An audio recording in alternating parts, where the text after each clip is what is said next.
Bonjour et bienvenue dans le podcast de la Guilde Secret de Scénaristes, épisode 9. Nous sommes dans les locaux de la Guilde française des scénaristes à Paris. Pour rappel, la Guilde, c'est l'unique syndicat de scénaristes en France qui représente près de 380 professionnels du cinéma et de la télévision. L'objectif de cette émission est simple, vous faire découvrir la réalité du métier de scénariste, la réalité du travail d'écriture, en bref, une plongée dans la partie immergée qu'est la création d'un film. Aujourd'hui, nous recevons Nathan Ambrosioni, réalisateur et scénariste de tout juste, attention, seulement 19 ans.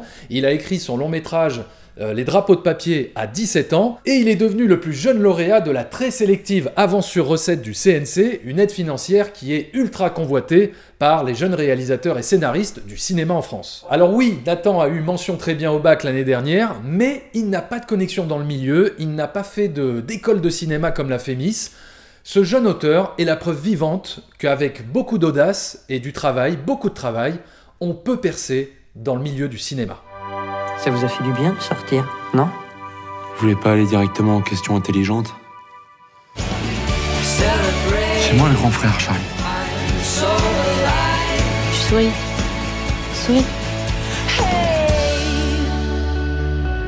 Voilà, on est avec Nathan qui a 19 ans et il a déjà sorti son premier long métrage qui est donc sorti en salle de cinéma il y a 2 jours. Ouais. Donc tu as 19 ans, ça veut dire qu'aux alentours de 30 ans tu seras déjà sur la Lune, hein, normalement. Donc ce film s'appelle Les drapeaux de papier. Et donc il a bénéficié de très bonnes critiques, donc déjà bravo et félicitations pour ce premier film. Donc comme je disais, tu as 19 ans, donc tu es assez jeune et donc j'ai tout de suite envie de te demander, alors je peux pas te demander voilà, si tu as suivi une formation, je pense que t'as pas tellement eu le temps, de suivre une école, donc j'ai tout simplement envie de te dire d'où te vient en fait cette envie d'écriture, cette envie de faire des films. Est-ce que tu peux me raconter ton parcours qui est quand même assez atypique, comment t'as démarré? Alors, j'ai vraiment commencé à me passionner pour le cinéma quand j'avais 12 ans. J'ai découvert un film d'horreur qui s'appelait Esther, dont je n'ai pas le nom du réalisateur, mais en tout cas ça s'appelait Esther avec Isabelle Fuhrman et ça m'avait fait très peur. Oui, je me rappelle très bien de ce film-là, avec une orpheline, ouais, voilà, qui, on pense, elle a 9-10 ans, et qu'en vérité... Elle a 34, et voilà, elle s'appelle Luna. Et très bon film. Ouais, et surtout quand on est... Enfin, le film fait pas très peur, mais en tout cas, moi, c'est le premier film d'horreur que je regardais, et j'ai eu extrêmement peur. Et c'est de cette peur-là qu'est née ma passion pour le cinéma, parce que je me suis rendu compte que le cinéma provoquait des émotions très fortes, pouvait en tout cas provoquer des émotions très fortes, et ça m'a passionné. J'ai commencé à regarder des milliers de films d'horreur, tout le temps, et à saouler mes potes avec le cinéma, et voilà. Et c'est à partir de ce moment-là, à mes 2 ans, que je me suis dit, j'aime le cinéma, donc je vais faire du cinéma. C'était pas plus conscient que j'aime le piano, alors je vais faire du piano. C'était vraiment... voilà, je me suis dit, ça me plaît, alors j'ai envie aussi d'essayer de faire des films. Et donc ça, c'était à 12 ans, ouais. Et je crois que donc t'avais déjà réalisé, avant Les drapeaux de papier, 2 longs métrages autoproduits, c'est ça? Ouais, hein, c'est ça. Que t'as tourné à l'arrache, oui, sans budget. Les drapeaux, c'est vraiment mon premier long. C'était Hostile et Thérapie que ça s'appelait, mais c'était des films... C'était des films qu'on a fait avec les copains le week-end et voilà, sans aucun budget, sans aucune production. Et donc ça, c'était vers quel âge que tu as fait ça? Alors du coup, Hostile, c'était quand j'avais 13 ans, de mes 13 à mes 14 ans, et après Thérapie, c'était entre mes 15 et mes 16 ans. Donc tu as écrit ton premier scénario vers 13 ans, donc c'est ça? 13, oui, mais enfin, c'était pas vraiment un scénario, tu vois, c'était plutôt... c'était pas des scénarios, c'était plutôt un truc qui ressemblait à ça, tu vois. Ça ressemblait pas vraiment à un scénario, c'était plutôt un document Word où je mettais là on va faire ça et machin dit ça, et c'était pas vraiment ça, c'était pas structuré comme un scénario, c'était plus des documents parce que je savais pas, on m'avait pas appris, j'en avais jamais lu, du coup je savais pas trop comment ça marchait, et comme on était qu'avec les copains et qu'il y avait pas d'équipe technique ou quoi à qui je devais communiquer des informations, je disais juste à mes potes, moi j'avais ce qu'on faisait et je leur disais qu'est-ce qu'on allait faire, mais c'était pas vraiment des scénarios mis en page. Et alors, sur cette expérience, justement, c'est quoi la leçon la plus importante que tu as apprise? Tu veux dire par rapport à l'écriture et par rapport à l'écriture de... c'est qu'il faut avoir un scénario complet pour commencer à faire un film, parce que on commençait le tournage, en fait, j'écrivais les scènes au jour le jour, en fait. Au fur et à mesure, ouais. Et du coup, les scènes avaient du mal à se lier entre elles, n'avaient pas souvent de lien. les unes avec les autres, donc c'est ça que j'ai appris, et j'avais 13 ans, donc je m'en fichais, tu vois. Mais c'est vrai que après, c'est justement quand j'ai voulu écrire les drapeaux de papier, c'est la leçon que j'en tirais, c'était que le but c'est d'avoir un scénario complet pour... ça paraît vraiment très très bête, mais en fait finalement quand on est adolescent on s'en rend vraiment beaucoup moins compte, ça peut paraître extrêmement évident, mais finalement moi j'ai commencé comme ça pour m'amuser, et c'est ça que j'ai compris, c'était qu'en fait le scénario c'était une base, c'était le commencement de tout et le plus important de tout, quoi. S'il y a un problème au scénario, il sera là au montage, il sera là au tournage, il sera là au montage aussi, quoi. Et donc en préparation de ton premier long métrage produit, tu t'es documenté, en termes pour apprendre en fait à l'écriture du scénario. Est-ce qu'il y a un ouvrage que tu as lu? Est-ce qu'il y a une personne qui t'a aiguillé? Comment tu as appris en gros à mettre en forme le scénario? Non, j'ai pas suivi de formation, j'ai pas lu le livre, j'avais trop peur en lisant... Ce qui était un peu bête, mais j'avais peur en lisant un livre de me mettre des barrières et de me fixer des exigences d'écriture. Mais il y en a beaucoup qui disent ça. Hein. Ouais. Oui, pour qui justement lire des manuels d'écriture de scénario, des fois ça peut brider un petit peu l'imagination ou l'audace qu'on pourrait avoir dans l'écriture, etc. Et alors donc toi, comment t'as... Ça me faisait un peu peur, ça, et non, en fait j'avais regardé des interviews de réalisateurs que j'aimais bien, qui parlaient un peu de comment ils écrivaient eux. Et surtout j'ai découvert un logiciel qui s'appelle Celtix, qui était gratuit. Là il est plus gratuit, mais il était gratuit il y a encore 2 ans, et en fait qui me permettait de mettre en page, parce que je savais pas comment on mettait en page un scénario, du coup. C'est quoi, excuse-moi, Celtix? C'est j'ai pas compris. C'est un logiciel sur internet, un logiciel internet, un site internet pour mettre en forme un scénario, comme un compte Google en fait, où tu te crées un compte Celtix. D'accord. Et tu peux créer des projets, tu écris ton scénario là-dessus, et ça te met les personnages au milieu, enfin les dialogues au milieu, les noms de scène, l'intérieur, machin. Comme Final Draft. Exactement. Voilà. C'est ça, mais c'est donc ça. Donc toi, t'as utilisé ça, Celtix. Ouais, Celtix. D'accord. Celtix parce que c'était gratuit et parce que je connaissais pas Final Draft. D'accord. Et je connaissais aucun autre truc, donc je me suis dit, et c'est comme ça que, c'est en regardant ça, et il y a des exemples du coup sur ce site que j'ai appris à mettre en page le scénario, et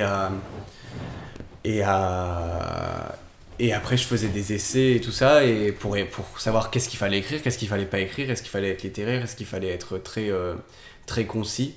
J'ai regardé un peu les exemples qu'il y avait sur le site, et j'ai compris qu'on pouvait faire un peu comme on voulait, et en même temps pas vraiment, parce que on peut pas faire n'importe quoi, il y a des codes pour l'écriture d'un film, mais en tout cas il y avait des scénarios qui étaient plus ou moins littéraires que d'autres, il y a des scénarios qui sont plus ou moins concis que d'autres, il y en a qui sont plus ou moins explicatifs, donc je me suis dit mais j'ai vu qu'il n'y avait pas forcément des méthodes qui étaient, en tout cas c'est comme ça et pas autrement. Par exemple, on n'est pas obligé de faire 2 lignes de didascalie si on veut que ce soit plus précis, même s'il faut pas que ce soit un livre, un roman non plus, mais en tout cas je me suis dit autant faire comme je l'entends, et est-ce que ça marchera, est-ce que ça marche pas, ça marchera pas, on verra bien. J'avais 17 ans de toute façon, donc je pensais même pas que le film allait se faire, donc je me disais juste je vais essayer comme ça, je vais essayer que ce soit le plus professionnel possible, que ça ressemble le plus possible à un scénario comme un autre, et voilà. Et est-ce que tu peux me donner un exemple d'une mise en forme que tu as apprise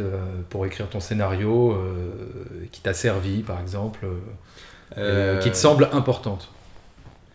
Une mise en forme dans la globalité ou Ouais, voilà, dans la... non, je sais pas, c'est-à-dire que justement sur Celtix, ce qui était bien, c'est que c'est un peu comme sur Final Draft d'ailleurs, tu mets caractère et ça te met directement en milieu de page pour écrire le nom de ton personnage. Tu vas à la ligne et ça te met directement en un quart de page un quart de marge pour écrire ta ligne de dialogue. Tu vas à la ligne et ça te met sur une action où tu t'es complètement à la marge. Non, je pense que c'est les logiciels ce qui est bien avec ce genre de logiciel, Final Draft, Celtix et tout ça, c'est que ça t'aide à mettre en page, et que t'es pas sur une machine à écrire, je sais pas comment ils faisaient, à taper des espaces. Taper des espaces pour aller au milieu, je sais pas. Mais... Et est-ce que dans ton scénario, tu écris déjà des idées de mise en scène, ou alors est-ce que c'est vraiment purement narratif, quoi, on va dire, ou est-ce que déjà tu mets par exemple que là il y aurait besoin d'un gros plan ou d'un zoom ou d'un travelling, ou est-ce que tu précises ce genre de choses, genre d'idée de mise en scène? Non, c'est à dire que au début je le faisais et j'ai vite compris qu'en fait c'était pas trop le but du scénario. Et du coup, souvent, mais par contre, j'ai du mal à écrire une scène si je vois pas comment elle va être à l'image. Comment elle va être filmée? Ouais, j'arrive pas à écrire la scène et me dire si quand je l'écris, je sais pas comment j'ai envie de la filmer, je pourrais pas me dire, j'arrive pas à continuer à l'écrire. Je me dis pas, bon, bah, je verrai plus tard. J'y arrive pas, du coup, j'ai un logiciel, j'ai un Word ouvert à côté où là je fais mon découpage en même temps que l'écriture, que je reviendrai dessus plus tard avec mon chef-op et tout ça, mais je fais un découpage qui me permet ça et qui me permet d'aiguiller mon écriture. Comme ça ne c'est pas au scénario, mais par exemple, au lieu de dire c'est un gros plan, je mets on sent Vincent qui respire très fort et ça indique plus ou moins qu'on va être proche de lui et tout ça, c'est plutôt... D'accord. J'essaie d'être le plus littéraire possible au scénario et en même temps de mettre quand même pas mal d'indications pour les acteurs et pour la lumière, pour le chef-op, pour déjà que sur le scénario on ait des idées assez visuelles, assez précises de ce que ça va être. Un exemple d'idée pour le chef-op par exemple, je commence souvent les scènes par déjà forcément l'heure de... Enfin le jour, le nuit, mais souvent je commence la première phase d'une scène, c'est une indication temporelle très précise. Par exemple, c'est le soleil et les derniers rayons du soleil, enfin le soleil est en train de disparaître, les derniers rayons du soleil entrent dans la pièce, tout est orange et nos personnages sont en contre-jour. J'essaie de mettre des trucs un peu comme ça pour commencer les scènes, parce que moi déjà ça m'aide visuellement, j'y arrive pas sans, et en plus j'aime bien le fait que toute l'équipe en lisant puisse imaginer la scène, pas n'importe comment, mais avec, tu vois, une idée quand même assez précise de se dire, on sait que l'ambiance elle sera feutrée, elle sera tamisée, ou alors au contraire ce sera un grand ciel bleu un peu écrasant. J'aime bien cette idée-là que quand même toute l'équipe puisse partager une idée visuelle et pas seulement que ce soit avec mon chef opérateur en douce comme ça avec notre découpage, et que même la maquilleuse qui a finalement pas à voir avec, qui n'a pas trop de rapport avec... Non, c'est pas vrai, parce que la maquilleuse, c'est pas vrai. La costumière, par exemple, son costume elle est elle-même le jour 1, que ce soit la nuit ou le jour, mais en tout cas qu'elle puisse se dire cette ambiance, ça sera comme ça, cette scène sera retransmise comme ça à l'image. Alors on dit souvent que dans le cinéma, il est primordial d'avoir une sorte de mentor pour entrer en fait dans le milieu du cinéma, que c'est une nécessité. Est-ce que toi, par exemple, il y a une personne qui a fait office de mentor pour toi, pour te faire rentrer, pour te faire rencontrer les bonnes personnes, pour te faire produire ton premier long métrage? Comment... je viens pas du tout de ce milieu-là. Mes parents, ils travaillent pas là-dedans. J'ai ni frère ni sœur qui travaillent là-dedans, ni oncle, ni tante, ni personne. Bref, j'ai aucun lien. Et je viens du sud de la France, à la campagne. Donc j'avais vraiment aucun lien avec ce milieu-là. Et je ne connaissais pas les on-dit, les machins, les trucs, les a priori, est-ce qu'il faut faire des écoles, est-ce qu'il faut avoir un âge minimum, est-ce que le truc. Donc je me disais juste, moi j'ai envie de faire du cinéma et je vais le faire. Donc j'ai pas eu de mentor, j'ai envoyé mon scénario par mail, j'avais ciblé des boîtes de prod dont j'aimais bien les films et qui n'étaient pas des Gaumont Pâté qui avaient fait 55 000 films et qui allaient de toute façon jamais me répondre parce qu'ils sont débordés de travail. J'avais ciblé des films indés, de toute façon moi c'était ce que j'aimais, c'est les films indépendants. Les films indés, c'est bizarre. En tout cas, les petits films. Je savais que j'allais faire un petit film, petit budget, machin. Donc j'avais ciblé des boîtes de prod qui avaient fait ce genre de film, qui commençaient le long métrage, ou alors qui faisaient ce genre de long métrage, et dont j'aimais les films. Et je m'étais dit, j'ai envoyé mon scénario par mail. Et par exemple, Stéphanie Doué, qui a accepté de faire le film, et c'est elle ma productrice, j'ai appelé Sensito toutes les semaines en disant j'ai envoyé un scénario, peut-être que ça va vous plaire, on sait jamais, puisque j'avais personne pour appuyer en fait ma candidature, si on peut dire ça comme ça. Donc j'avais pas le choix que de...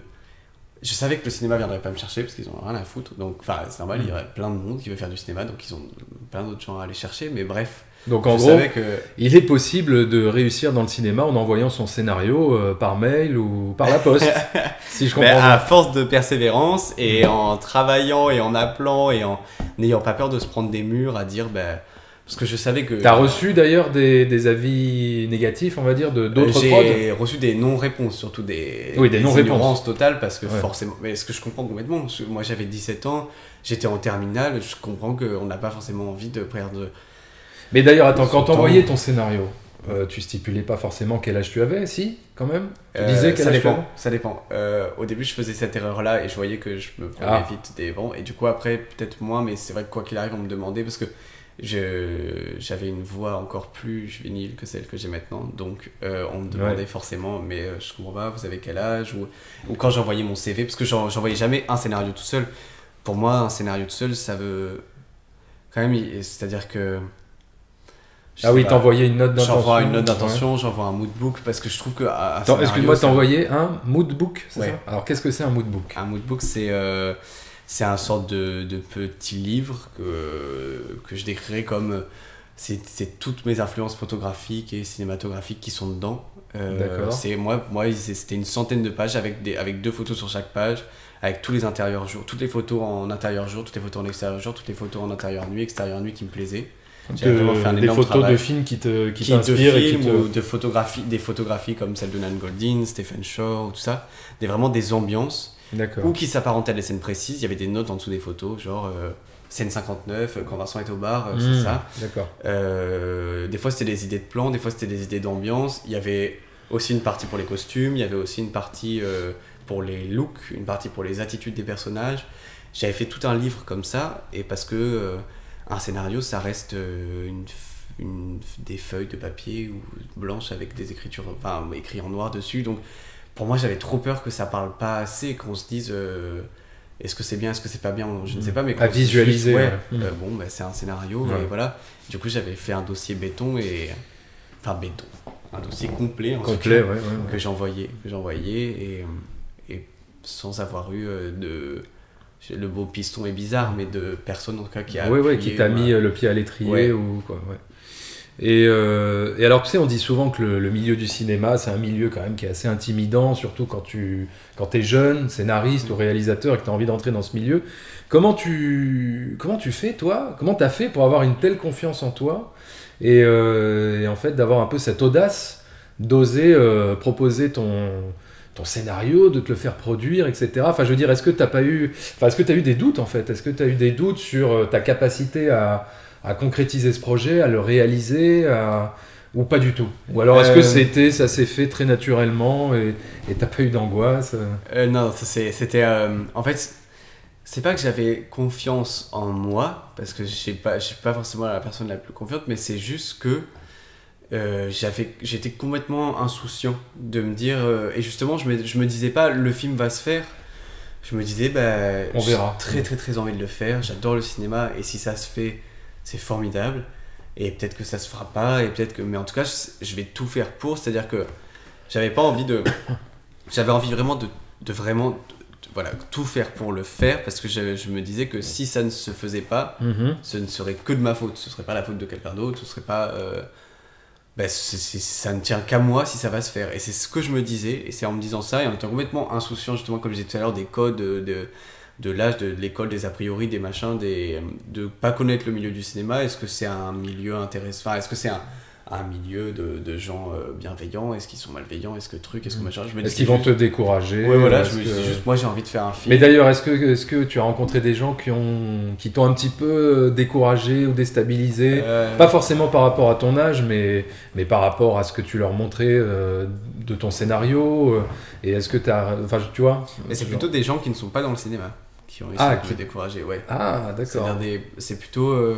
comme moi je connaissais de toute façon personne du milieu du cinéma avant de faire ce film, je ne pouvais pas rencontrer quelqu'un du milieu du cinéma qui allait me décourager. Mais par exemple, je voyais des personnes, je rencontrais des gens, ou alors des amis au lycée qui voulaient faire des courts-métrages et qui me disaient que non mais ça ne marchera jamais, on fera jamais du cinéma parce qu'on vient pas de Paris, parce que truc.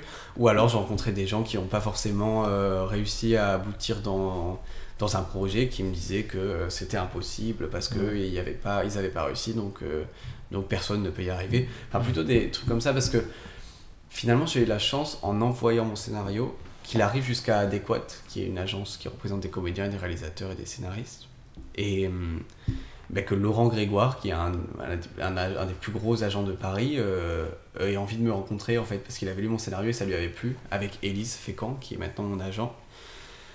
Il a demandé à ce que je vienne le voir à son bureau à Paris et c'est... Ça, c'était avant que C'était en même temps que j'ai rencontré Stéphanie. En même temps, c'était d'accord. quand le scénario est arrivé à sa boîte, c'est parce que le scénario est arrivé à sa boîte et parce que je voulais Corinne Maziero dans mon film.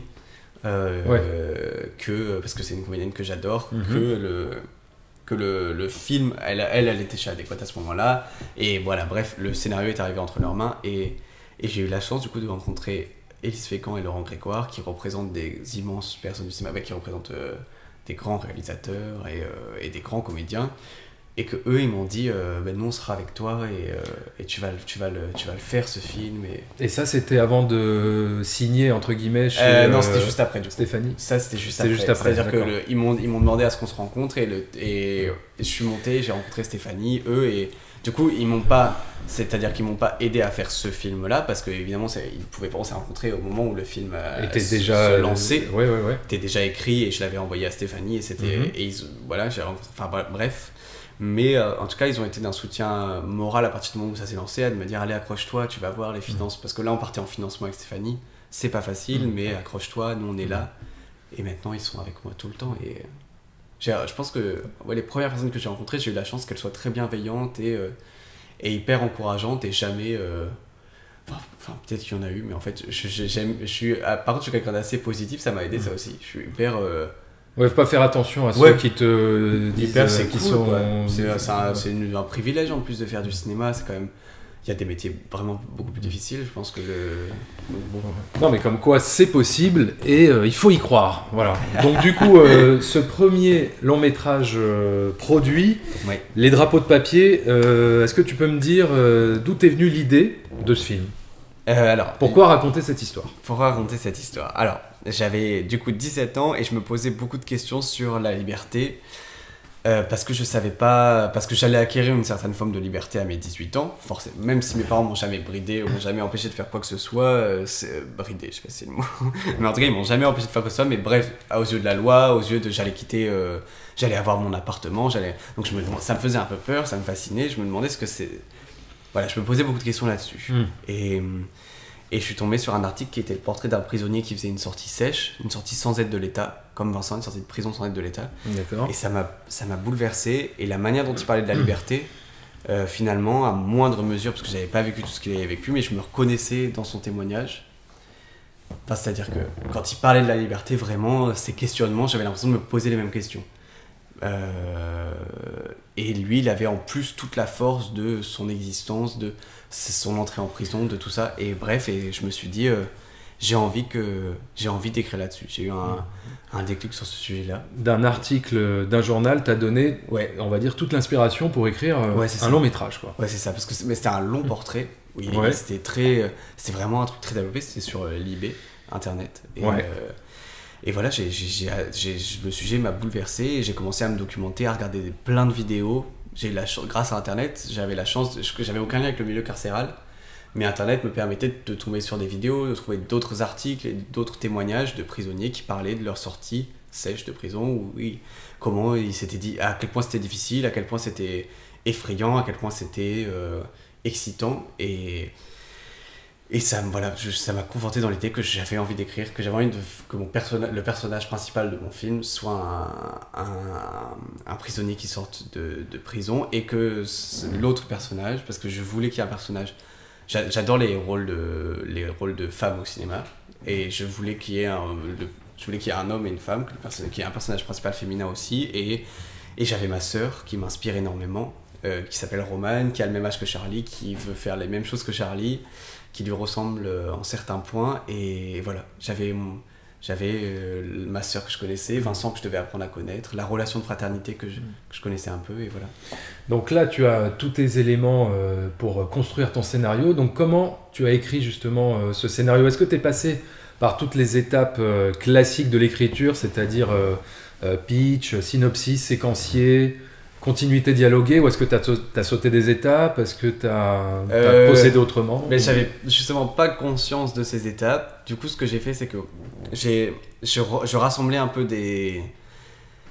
Alors, comment j'ai commencé exactement ? C'est-à-dire que au début, ce que j'ai fait, c'est que je mettais des scènes comme ça, des envies que j'avais. Quand j'ai commencé à regarder, déjà je prenais des phrases clés des articles. Je collectais déjà des phrases, des témoignages des prisonniers qui me plaisaient beaucoup, ou c'était des situations qui vivaient, ou c'était des phrases que je voulais retrouver dans le film. Je les mettais sur mon doc, là où j'avais mon découpage, où j'allais faire mon découpage après.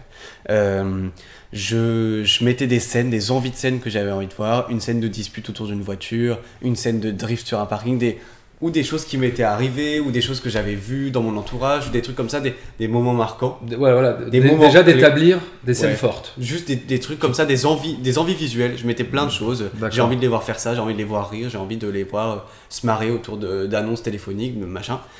Donc je mettais des trucs un peu en vrac au début, ça c'était mon premier jour. Parce que c'était pendant les vacances de Noël que j'ai écrit le film. Et oui, d'ailleurs, tu l'as écrit en combien de temps la V1, du coup, c'était 2 semaines. 2 semaines. Je connaissais vraiment pas le temps, les codes, les machins. Avec les dialogues, tout en 2 semaines. Ouais, mais avant ça, avant de te lancer dans la V1, t'avais... Non, donc t'avais pas écrit... C'était au début des vacances. D'accord, mais t'avais pas écrit... Enfin, est-ce que t'avais déjà dans ta tête, on va dire, le plan, tout le plan du film ? Toute la structure, ou je sais pas, est-ce que t'avais... Non, les 2 semaines comprend le moment où j'ai commencé à travailler. Ah, jusqu'au d'accord. moment où j'ai dit c'est bon, j'ai... Ça y est, tu as tout ton scénario qui allait évoluer ensuite. Oui, mais oui, en tout cas, la première version, c'était ça. Ouais, c'était pendant les vacances de Noël. Parce que vraiment, je me suis dit, ces vacances-là, je commencerai à écrire quelque chose. Ensuite, je me doutais que j'allais pas me lancer dans le scénario directement, dans le scénario complet. Ça me faisait un peu peur. Alors, pour retarder un peu ce moment, j'avais fait... C'était pas un séquencier, c'était plutôt pareil, c'était un doc où c'était comme un synopsis long de 5 pages où j'écrivais un peu tout le déroulé. J'écrivais au début, il va se passer ça, puis ensuite ils vont faire ça, puis nanana, jusqu'à la fin du film. Ouais. Et après, je me suis lancé directement dans l'écriture et pas passer par. Je savais pas qu'en fait, il fallait ne pas. Enfin, je savais pas qu'on mettait plutôt les dialogues après, ou qu'on dialogue. J'avais pas conscience de ça, du coup, tout est arrivé en même temps, dialogue et tout ça. De toute façon, j'arrive pas à écrire une scène s'il n'y a pas les dialogues. D'accord. Ça part souvent des dialogues autour de la scène. J'adore, moi, quand c'est bavard, quand ça parle beaucoup et tout, donc souvent ça part autour des dialogues. Et voilà, j'ai écrit comme ça, en mettant ce que j'avais envie de voir et en restructurant au fur et à mesure, et en me disant, ah mais là ça colle pas. En relisant, et surtout, essayer de... En fait, c'est vraiment sorti d'une traite, j'avais tellement envie d'écrire que c'est arrivé comme ça, sans plus vraiment le conscientiser ou me dire les éléments dramaturgiques et tout ça. Je savais qu'il fallait créer des moments, j'avais compris, j'avais regardé plein de films et j'avais écouté des gens parler là-dessus. Mais tu t'es basé sur une structure en 3 actes par exemple, ou pas forcément, ou tu t'es laissé vraiment... C'est ça. Enfin, avec le nœud dramatique. Non, j'avais pas vraiment... En fait, je m'étais dit juste... J'avais séparé mon récit en 3 parce que je n'avais pas trop compris ce que c'était les 3 actes à ce moment-là. Mais je me disais juste, il faut faire 3 actes. Donc, j'avais pas compris qu'il fallait un momentum, machin, et des trucs. Donc, je faisais juste 3 moments qui n'avaient pas vraiment de... Bon, c'était pas vraiment séparé comme il fallait, mais en tout cas... Au final,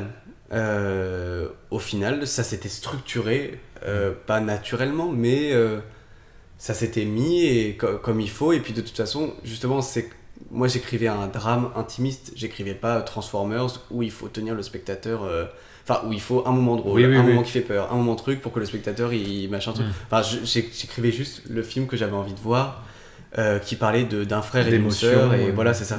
C'était pas... Et alors ce scénario-là, donc tu l'envoies à Stéphanie, la productrice. Est-ce qu'il y a eu de la réécriture ? Oui, par contre, voilà, justement. Ouais. Comme moi, je lui envoie cette V1. Ouais. Cette V1 que j'avais écrite rapidement, voilà, c'était... Là, maintenant, le but, c'était que ça devienne un scénario solide, qu'il fasse un film solide. Il fallait... donc là, elle m'a poussé dans mes retranchements, elle me pose des questions, elle me dit qu'est-ce que tu veux vraiment raconter dans chaque scène. Elle me dit peut-être que là il manque, peut-être que là le rythme ça va moins, peut-être que là il faut... Et elle a jamais écrit avec moi parce que ce n'est pas son travail, de toute façon, c'est pas son but et elle n'est pas du tout scénariste. Elle t'a fait comme une fiche de lecture ou... Non, en fait on s'est rencontrés, on s'est parlé, elle m'a dit ok on y va, et le lendemain on s'est revus et là elle m'a dit... ce qu'il faudrait améliorer. Elle me dit, là, sur le scénario, voilà, moi, ce que j'en pense. En fait, c'était pas réécrire ou restructurer, c'était aller plus loin dans chaque idée et faire en sorte que le film soit structuré du début à la fin, qu'on n'ait plus de moments de mou, que machin chose, que voilà, moi j'avais 17 ans, donc il fallait maintenant faire en sorte que ça ressemble plus à un scénario de quelqu'un qui est 17 ans, et j'ai eu la chance que Stéphanie, ce qui est bien avec elle, c'est qu'elle me posait les bonnes questions. C'est qu'elle elle a jamais voulu prendre ma place, elle a jamais écrit, elle a jamais touché un clavier, hein, c'était pas du tout son rôle, mais elle me posait les bonnes questions et elle me disait ok, là travaille dans ce sens, enfin là regarde cette scène, qu'est-ce qu'elle raconte et tout ça. Et bref, ce qui fait que moi j'écrivais dans mon coin, je continuais, j'y pensais et ça a duré 2 mois, de 1 mois et demi, 2 mois comme ça, d'aller-retour, et après on est parti en financement. D'accord. 2 mois de réécriture. Okay. Ouais, 2 mois de réécriture. Ouais. Et parce que j'avais mon bac en même temps, du coup. Ah oui, en plus, donc en plus tu passais ton bac en même temps. Ouais. Un bac où tu as eu mention très bien, il me semble, c'est ça? Oui, comment tu... Ah bah parce que je sais tout. D'accord, ouais. Bac, non, par contre, je sais pas quel bac tu as passé. L. Un bac L, en ça plus. ne me sert à rien, du coup, on nous a toujours dit la mention sert à quelque chose, ça ne me sert à rien du tout, sauf à le dire. Sauf à l'ego. Peut-être. Ouais, voilà, ça sert juste à ça. Tu es, je crois, oui, la personne la plus jeune de France à avoir obtenu l'avance sur recette du CNC. Est-ce que tu peux nous raconter un petit peu cette expérience?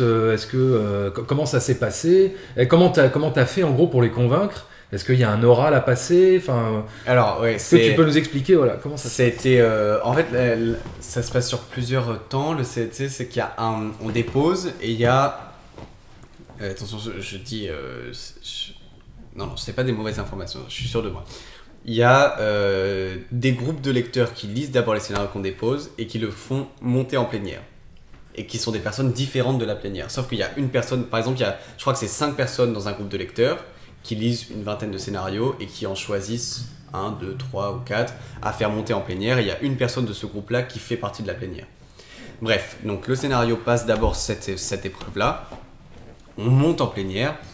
Et le plénière, c'est un oral, c'est-à-dire qu'ils lisent tous, il y avait Laurent Conté, il y avait des critiques de cinéma, il y avait Jean-Marc Lalanne des Inrocks par exemple, il y avait Teddy Lucie Modeste qui a fait Jimmy Rivière avec Guillaume d'ailleurs.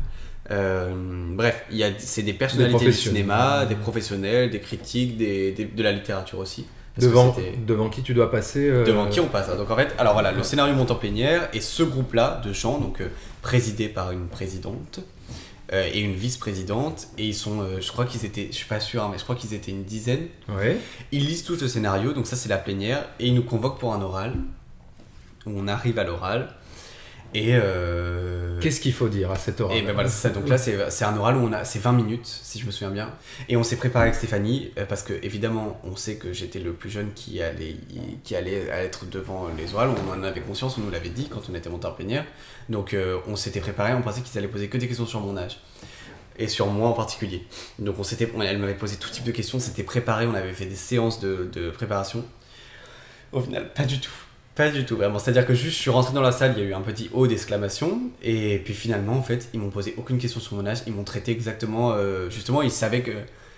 Là, le but, si j'étais là, c'est parce que j'allais faire un film comme un autre réalisateur qui avait 30 ans. C'est-à-dire que le film, ils allaient donner de l'argent de la même manière qu'ils le donnent à un autre réalisateur, donc ils pouvaient plus... on s'en foutait maintenant que j'avais 17 ans. Il fallait juste convaincre ou 30, ouais, maintenant, c'était est-ce que le scénario tient la route pour faire le film.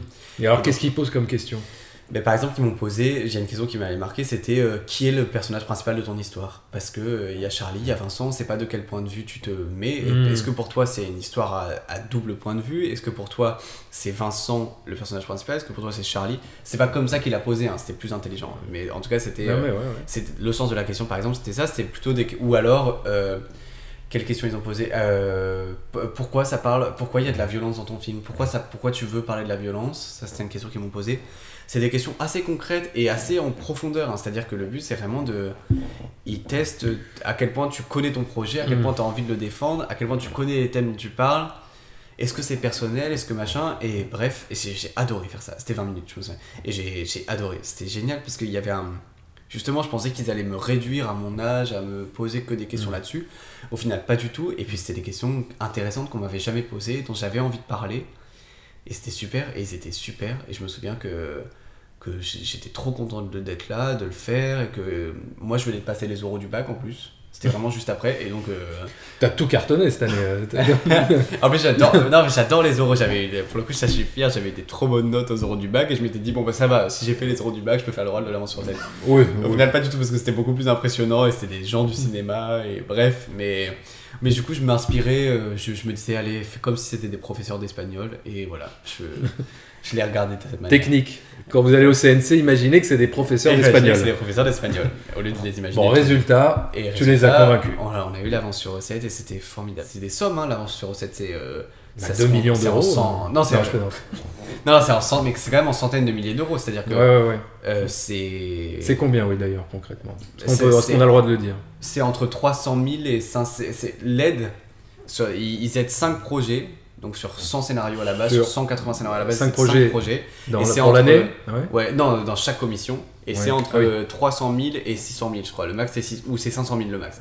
C'est ou 500 ou 600, bref. D'accord. Et du coup, c'est des sommes énormes. Et moi, j'avais 17 ans, hein, donc il fallait quand même dire on accepte de... Ça fait beaucoup d'argent de poche. Ils ont été, je trouve, très, très courageux. Je leur suis vraiment reconnaissant d'avoir accepté de soutenir le film. Moi, je voudrais que tu me dises, en gros, qu'est-ce qui a séduit ta productrice quand elle a lu la première version de ton scénario? Qu'est-ce qu'elle t'a dit en fait? Pourquoi tout d'un coup elle a voulu te rappeler?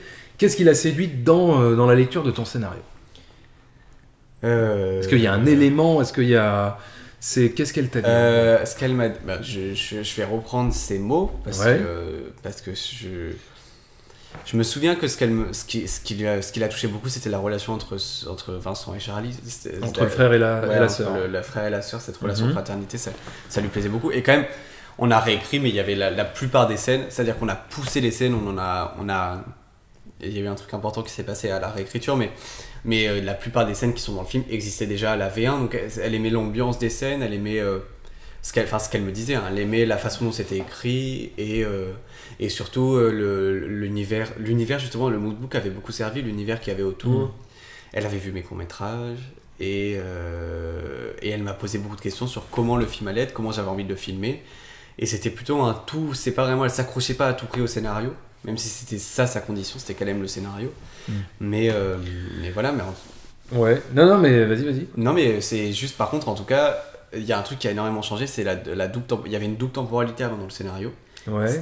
Il y avait un présent passé comme dans ça n'avait rien je compare pas du tout, hein, mais Mon Roi de Mai Wen, c'est elle arrive au début du film, elle arrive dans une clinique et on voit au fur et à mesure, ça va dans le passé, et on voit jusqu'au moment où elle est arrivée dans cette clinique, pourquoi elle est dans cet état-là. Et c'était un peu comme ça. Enfin, c'était un peu il y avait un point d'arrivée et on retournait à la sortie de prison et on voyait jusqu'à ce point d'arrivée.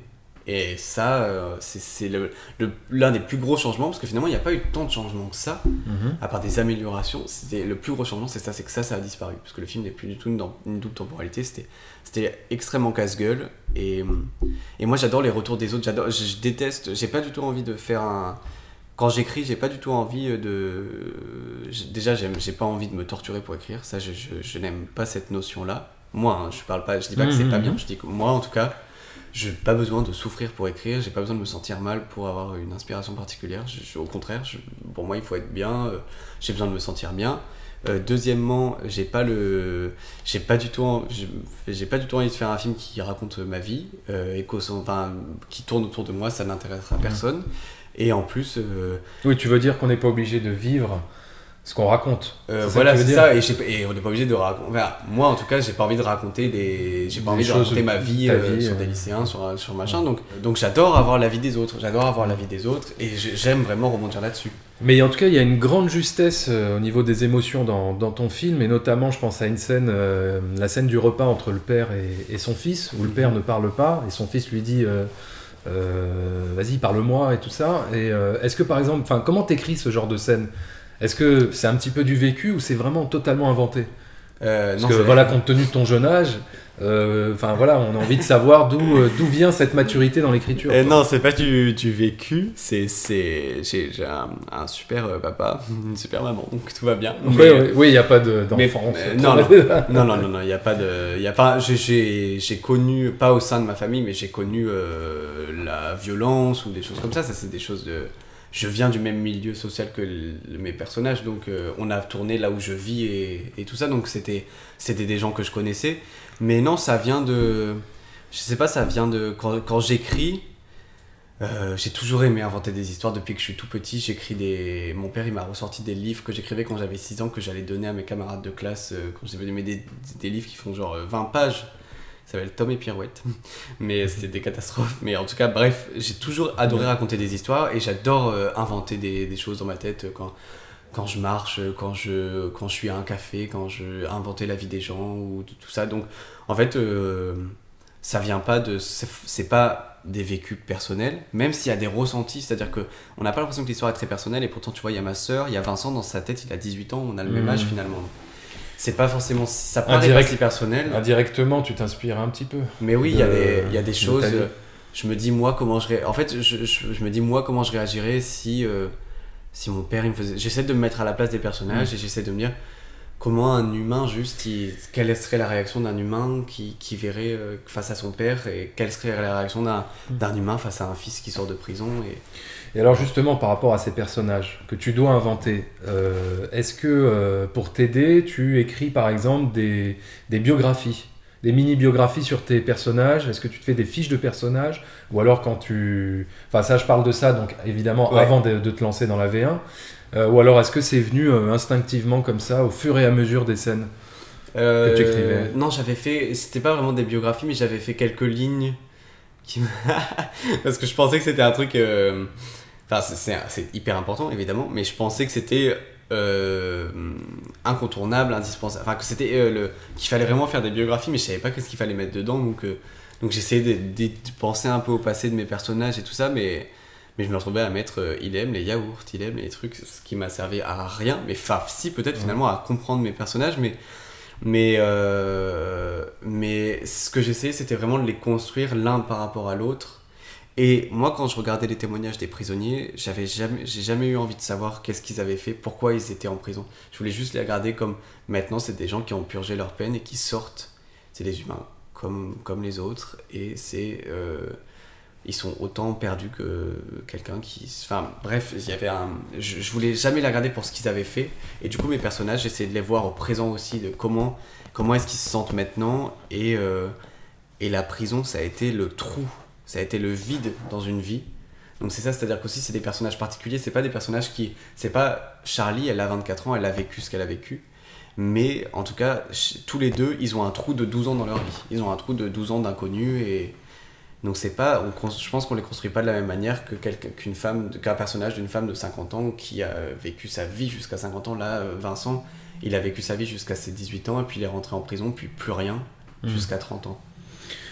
Et alors, justement, là, je voudrais qu'on aborde vraiment concrètement le film, la réalisation de ton film.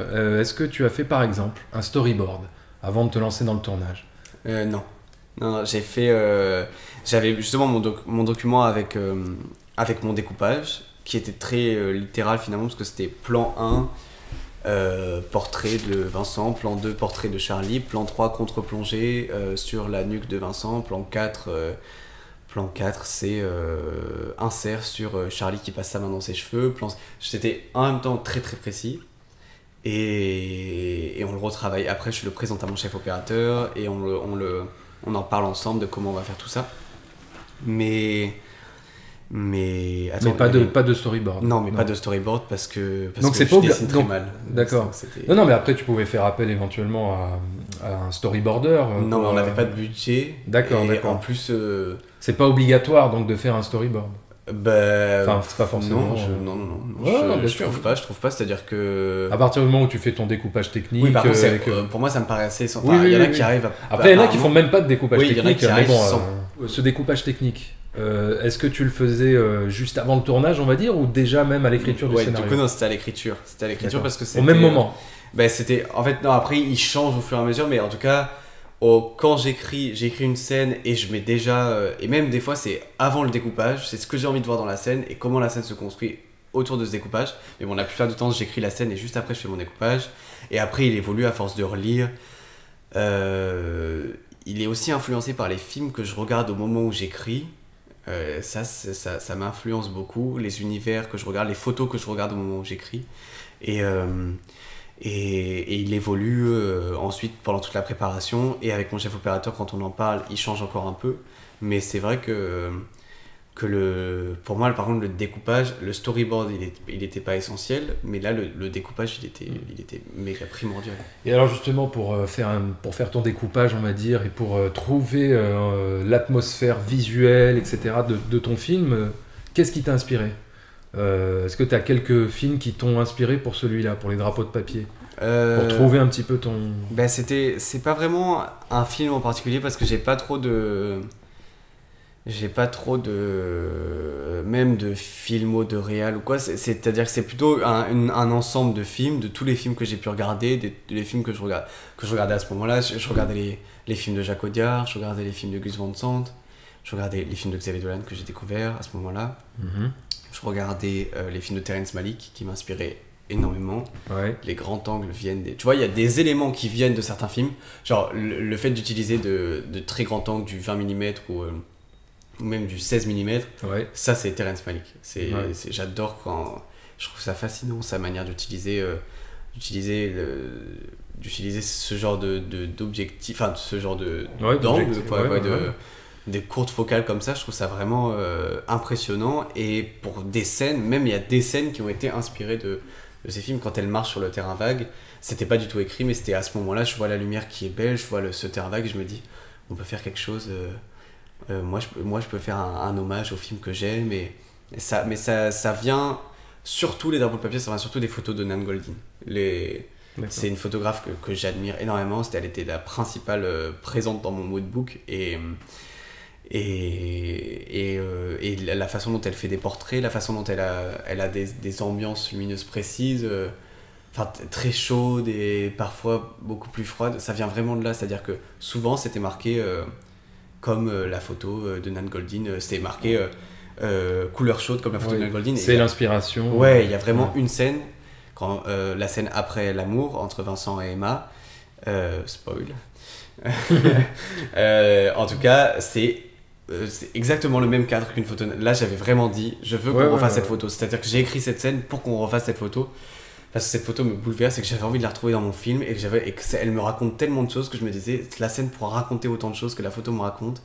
Et c'est un moment important pour le personnage de Vincent. Et du coup, on a fait, avec le chef-op, il a fait exactement la même lumière. Enfin, exactement. C'est-à-dire qu'elle a un niveau tel que on peut pas égaler ça. Mais en tout cas, essayer de la faire à l'identique, les mêmes positions des personnages et tout ça. Il y a des scènes qui viennent de photos. Et est-ce que tu as répété avant le tournage avec les comédiens? Vous avez fait par exemple des séances de lecture? On a fait une lecture où il y avait Guillaume Brix, Noémie Merlan, Sébastien Ambani, Alison Paradis, où ils étaient là tous les quatre. Il n'y avait pas Jérôme Kircher, il n'était pas là pour l'acteur du père. On n'a fait qu'une seule séance, mais en fait déjà c'était une envie, déjà un manque de temps. On n'a vraiment pas eu le temps de préparer. Le film, on a su qu'on allait le faire un mois avant. On n'a pas eu le temps de prépa. On a l'envie, on n'avait tous pas envie de faire des répètes, on avait tous envie que le film se passe au présent, notamment Noémie Guillaume qui déteste vraiment, il déteste, c'est pas il déteste, mais en tout cas quand ils peuvent ne pas en faire, ils m'ont toujours dit qu'ils préféraient ne pas en faire, des répétitions, les répétitions, les lectures et tout ça, donc on a juste fait une lecture. Oui, je dis ça parce que souvent quand on tourne un film, donc on fait des séances de lecture, etc., des répétitions avec les comédiens autour d'une table, et souvent le scénario change juste après ces séances. Évolue un petit peu, on réarrange les dialogues pour que ça corresponde peut-être plus au comédien, au style du comédien. Donc du coup, le scénario est resté tel quel. Non, du coup, la séance de lecture a énormément aidé. C'est-à-dire que même si on n'avait qu'une, ça nous a permis de passer sur tout le scénario et de changer des trucs. Il y a eu des changements alors. Des adaptations, Et c'était plutôt.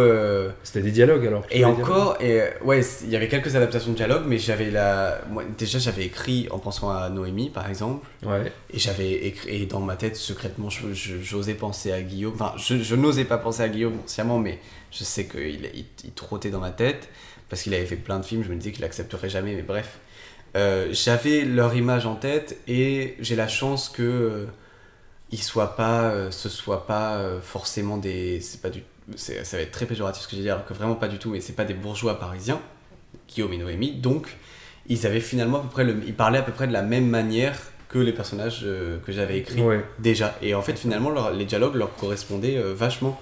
C'est-à-dire que souvent, ils changeaient pas vraiment les dialogues. Et au contraire, ils il se les appropriait dans les intentions, mais il changeait très peu les dialogues et c'était génial de travailler avec eux, c'était génial.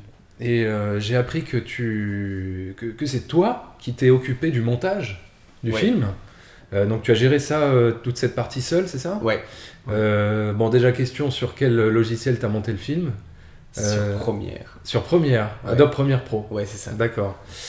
C'est pas moi qui l'ai choisi. En fait, c'est-à-dire qu'il y avait un monteur à la base sur le film. Parce que généralement, on monte pas sur Avid ou des choses comme ça. On m'a dit que c'était plutôt sur Avid, mais moi, à la base, moi, je montais mes courts-métrages sur Final Cut. Ouais. Mais on m'a dit que non, dans le milieu professionnel, ça ne se faisait pas, donc bon, c'est pas grave. Ouais. Mais en tout cas... C'est marrant, il y a 10 ans, c'était l'inverse. On disait, ah non, il vaut mieux monter sur Final Cut que sur Premiere. Ah ouais ? Ouais. Ah Bon, bah, mais parce que les choses je pense ont que évolué. j'étais trop petit pour le savoir. Donc je pouvais pas leur dire ça, je pouvais juste leur dire d'accord. Et en fait, à la base, il y avait un monteur sur le film, Ouais. mais qui a finalement juste dérushé et... Mais il était quand même avec toi au moment du montage, non, même pas Non, pas du tout, parce qu'en fait, finalement, très vite, j'ai compris que j'arrivais pas, il était très, très bien, mais j'arrivais pas à lâcher le montage, en fait. Ouais. Et avant qu'il commence, finalement... Et t'as réussi à convaincre Ça a été la prod de ça te n'a pas laisser... été facile, Ah ouais. évidemment, parce que Stéphanie, c'est normal, elle a des craintes, et un monteur, c'est génial, en plus de travailler avec un monteur, donc Ouais. c'est juste que, mais j'ai, à force de... ben, comme pour envoyer le scénario, hein. Par contre, quand je veux quelque chose, c'est-à-dire que justement, mes parents, ils m'ont jamais pourri gâté ou quoi que ce soit, et c'est toujours... j'avais pas forcément, par exemple, c'est débile de dire ça, parce que c'est pas être pourri gâté que d'avoir de l'argent de poche, mais par exemple, j'avais pas d'argent de poche, je vois, c'était vraiment quand je voulais un truc, je me concentrais sur ce que je voulais, et je demandais jamais plein de trucs. C'était par exemple, je voulais une Nintendo, c'était vraiment, j'attendais Noël pour avoir ma Nintendo, ou je parlais avec mes parents, c'était la négociation des trucs, et ils m'ont jamais... Ça a jamais été ils facile. me privaient jamais de rien, mais en tout cas, ils m'ont jamais...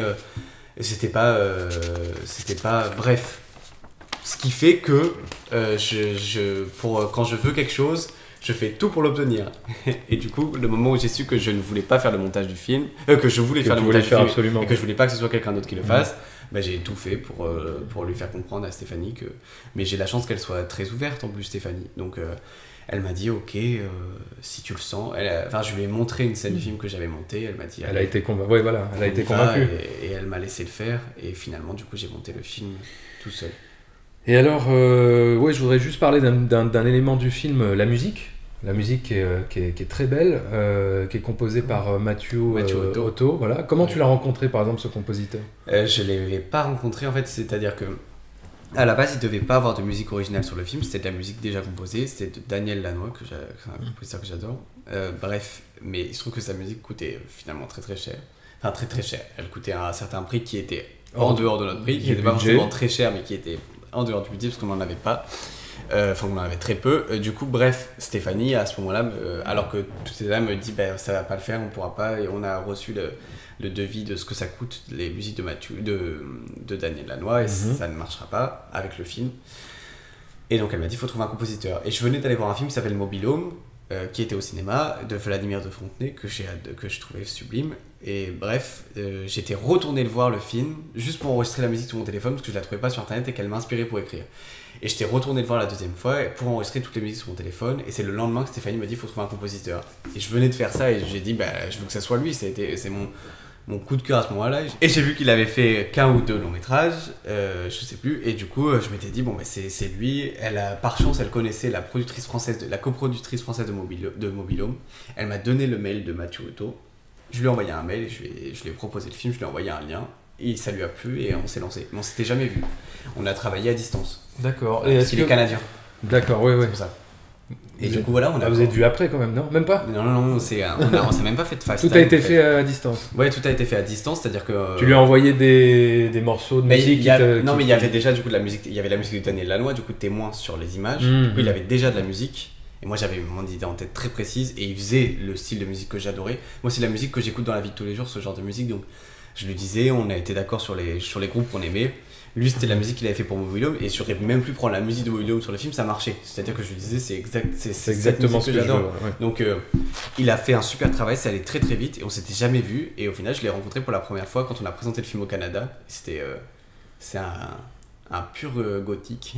Enfin, pas un gothique, mais il est génial, il est hyper surprenant, je m'attendais pas. C'est pas un gothique, c'est juste par exemple, il a du vernis noir et tout. Et ce que j'assimile gothique, alors pas vraiment, mais bref, il a une vraie personnalité que je m'attendais pas du tout à ça. Et il est formidable, et au final, je me suis dit, je pense que c'était bien, c'était comme un travail à l'aveugle, c'était genre The Voice. C'était un peu des auditions. D'accord. On ne se connaissait pas, on ne se voyait pas, et juste, il n'y avait aucun a priori sur ce qu'il avait pu faire ou ce que j'avais pu faire. En fait, c'était juste, on partait neutre chacun sur. Comme ça, c'était trop cool. J'ai adoré travailler avec lui. Et je voudrais maintenant aborder l'avenir, ton avenir, parce qu'il me semble que tu es sur un nouveau projet avec la scénariste Audrey Diwan, c'est ça, celle qui a écrit Ami Ami, c'est ça. Non, elle a participé à l'écriture, je crois. Elle a pas écrit, elle est venue. Elle a collaboré au scénario, La French. Ouais. Et donc tu es en train de travailler avec elle déjà, ça a commencé. Ouais, ça a commencé. Et alors, est-ce que tu peux nous parler un peu de ce projet comment tu abordes la coécriture, vu que jusque-là tu as écrit tout seul. Mais est-ce que en gros tu dois un petit peu réadapter tes techniques d'écriture, vu que tu dois collaborer avec un autre auteur, on va dire. Mais c'est sûr que c'est très différent, mais c'est-à-dire que là, je voulais écrire avec quelqu'un. Je m'étais mis en tête, j'ai envie de confronter à quelqu'un, j'ai envie d'écrire avec quelqu'un. Bref, Audrey, je l'ai rencontrée par hasard. On a eu l'avance sur recette en même temps. On était au cocktail de l'avance sur recette en même temps, et on commençait notre tournage le même jour. Parce qu'elle faisait son premier film aussi, elle a fait son premier film. Il s'appelle Mais vous êtes fous, qui est trop bien. Bref. Et du coup, complètement par hasard, on s'est rencontrés. Et en fait, moi, je lui ai parlé de mon idée, et je savais pas qu'elle coécrivait des films, enfin qu'elle était scénariste à la base. Et elle m'a dit, mais c'est que moi j'écris, et envoie-moi quelque chose. Et en fait, je me suis dit, c'est au moment où je cherchais une co-scénariste, et je me suis dit, ce serait génial que ce soit elle. Bref, elle a accepté, mais en tout cas, oui, c'est sûr que c'est très différent, c'est génial, j'adore écrire avec elle. Bon, je pense que c'est parce que c'est Audrey aussi, qu'elle est extrêmement intelligente, extrêmement perspicace, qu'elle a toujours le doigt là où il faut et tout ça. C'est peut-être pas pareil avec d'autres, mais en tout cas, bref, ce qui a changé, c'est qu'elle m'a appris, en tout cas, déjà, qu'est-ce que c'était exactement les 3 actes, à quoi servait le fait qu'un scénario soit découpé en 3 actes, les momentum qu'il fallait mettre à chaque endroit. En fait, elle m'a appris elle m'a appris concrètement à quoi servait chaque chose dans un scénario, à créer des moments forts, à créer des moments de tension. C'est-à-dire parce que je dis pas que dans les drapeaux de papier il y en a pas parce que machin chose, c'est juste que là c'est un film de genre, donc je parle des moments forts dans les films de genre.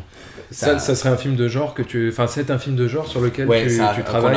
Là on a bientôt fini, ça se passe hyper bien, et c'est Est-ce que tu peux nous dire 2-3 mots on est dans quel univers on est dans. C'est pas vraiment un film de genre, c'est-à-dire que c'est un drame familial qui va petit à petit vers le genre. C'est l'histoire j'en dis vraiment très peu parce que je suis très superstitieux. Nous dis rien sinon, si tu veux. Mais non, c'est juste c'est comment une famille. Il y a un peu de fantastique, ou plutôt de l'horreur. C'est juste très très brièvement et très grossièrement, c'est une jeune fille qui a ses règles très tard et qui vit ça comme un événement assez traumatisant, et qui de ce moment-là est persuadée qu'elle est en train de se transformer en animal. D'accord. Voilà, on s'arrête là. C'est un film assez étrange. En tout cas, vas-y, c'est un film assez étrange. C'est assez particulier, un univers vraiment très différent des drapeaux, et en même temps assez proche dans certains points, et surtout c'est moi qui vais le réaliser, donc ça va ressembler quand même.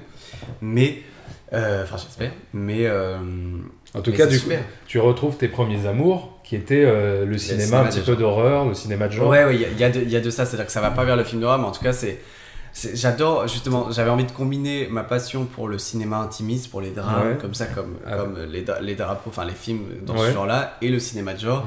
Et le cinéma de genre d'auteur, en plus, maintenant on a le droit d'en faire. C'est-à-dire que.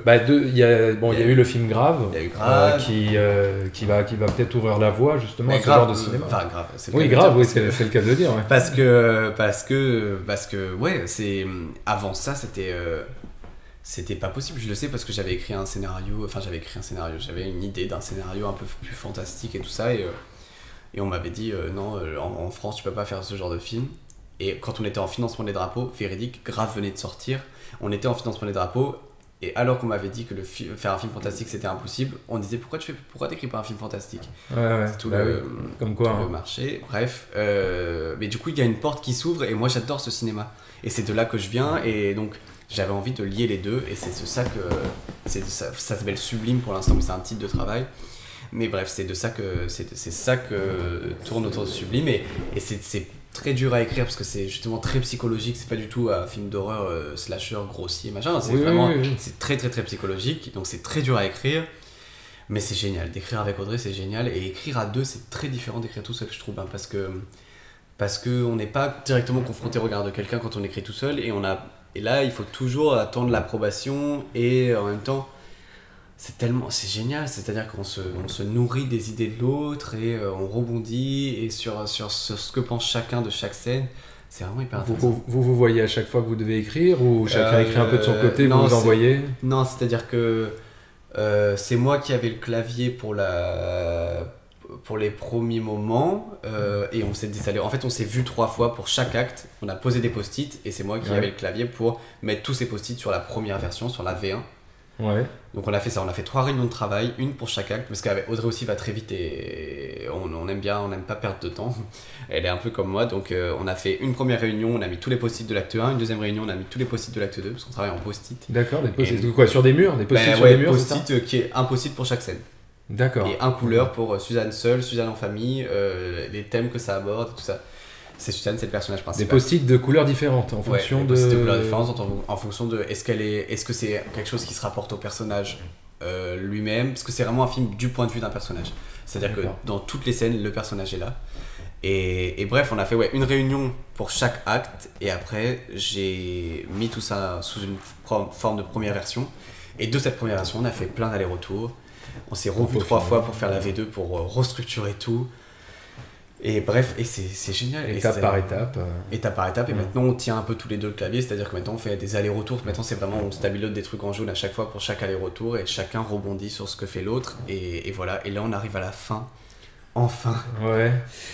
Et écoute, j'ai une dernière question pour toi. Voilà, si tu devais donner un conseil à un jeune scénariste comme toi, qui voudrait débuter dans le métier, se lancer, quel conseil tu lui donnerais? Voilà, si tu pouvais, tu peux t'adresser à lui directement en regardant la caméra. Voilà, quel conseil tu donnerais à un jeune scénariste de 18 ans, de 17 ans, même de 16 ans, pourquoi pas, qui voudrait se lancer dans le métier de cinéma? C'est pas facile, mais c'est surtout que les conseils qui me viennent, ça fait hyper phrase qu'on trouve dans les paquets de céréales ou des magnettes de frigo, quoi. C'est parce que c'est juste... crois en tes rêves. Mais non, c'est pas ça, c'est juste travail. En fait, je pense que c'est-à-dire que, comme je disais tout à l'heure, le milieu du cinéma, si on n'y est pas, même si on y est né d'ailleurs, ça marche pas comme ça, mais personne viendra te chercher, ça c'est sûr.